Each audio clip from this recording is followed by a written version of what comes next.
حضرت ابی بن کعب رضی اللہ تعالی عنہ فرماتے ہیں رسول اللہ صلی اللہ علیہ وآلہ وسلم نے ارشاد فرمایا میرے پاس حضرت جبریل علیہ السلام شب برات میں حاضر ہوئے اور مجھ سے کہا کہ اٹھ کر نماز ادا فرمائیے اور اپنا سر اور اپنا ہاتھ مبارک آسمان کی طرف اٹھائیے۔ میں نے پوچھا اے جبریل یہ کیسی رات ہے؟ عرض کی یا محمد صلی اللہ علیہ وآلہ وسلم یہ وہ رات ہے کہ جس میں آسمان اور رحمت کے 300 دروازے کھول دیے جاتے ہیں۔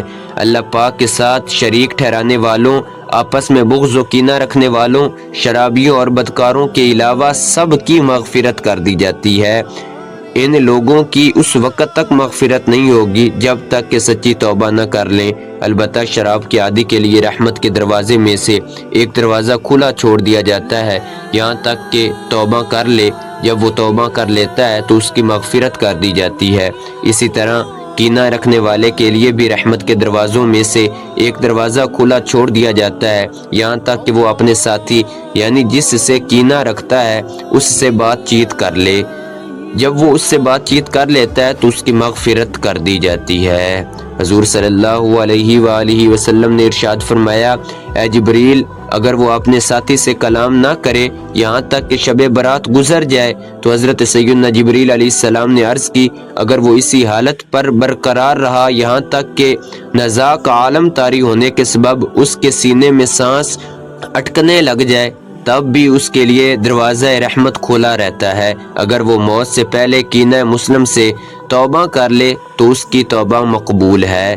پھر سرکار صلی اللہ علیہ وآلہ وسلم جنت البقیع کی طرف تشریف لے گئے اور سجدے میں جا کر ان الفاظ میں دعا مانگی یعنی اے اللہ پاک میں تیرے عذاب سے، تیری معافی، تیری ناراضی سے، تیری رضا اور تجھ سے تیری پناہ طلب کرتا ہوں۔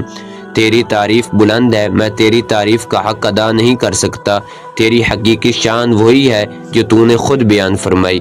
رات کے چوتھے پہر حضرت سیدنا جبریل علیہ السلام نازل ہوئے اور عرض کی یا رسول اللہ صلی اللہ علیہ وآلہ وسلم اپنا سر آسمان کی طرف اٹھائیے۔ آپ نے اپنا سر آسمان کی طرف اٹھایا تو دیکھا کہ رحمت کے دروازے کھلے ہوئے ہیں اور ہر دروازے پر ایک ایک فرشتہ آواز دے رہا ہے۔ پہلے دروازے پر ایک فرشتہ یوں پکار رہا ہے کہ مبارک ہو اسے جو اس رات عبادت کرے۔ دوسرے دروازے پر بھی ایک فرشتہ یوں پکار رہا ہے کہ مبارک ہو اسے جو اس رات میں سجدہ کرے۔ تیسرے دروازے پر بھی ایک فرشتہ پکار رہا ہے کہ مبارک ہو اسے جو اس رات میں رکوع کرے۔ چوتھے دروازے پر بھی ایک فرشتہ صدا لگا رہا ہے کہ مبارک ہو اسے جو اس رات میں اپنے رب کریم سے دعا مانگے۔ پانچویں دروازے پر بھی ایک فرشتہ یوں آواز لگا رہا ہے کہ مبارک ہو اسے جو اس رات اپنے رب کریم سے دعا کرنے میں مشغول ہو۔ چھٹے دروازے پر بھی ایک فرشتہ پکار رہا ہے کہ اس رات میں مسلمانوں کو مبارک ہو۔ ساتویں دروازے پر بھی ایک فرشتہ پکار رہا ہے کہ اللہ پاک کو ایک ماننے والوں کو مبارک ہو۔ آٹھویں دروازے پر بھی ایک فرشتہ پکار رہا ہے کہ ہے کوئی توبہ کرنے والا آج کی رات اس کی توبہ قبول کی جائے گی۔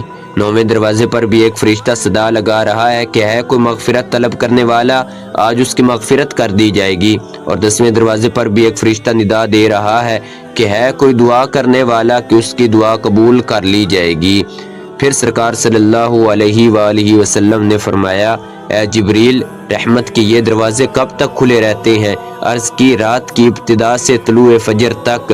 پیارے آقا صلی اللہ علیہ وآلہ وسلم نے ارشاد فرمایا اس رات بکریوں کے بالوں سے بھی زیادہ لوگوں کی مغفرت کی جاتی ہے۔ اسی رات لوگوں کے سال بھر کے اعمال آسمانوں کی جانب بلند کیے جاتے ہیں اور اسی رات رزق تقسیم کیے جاتے ہیں۔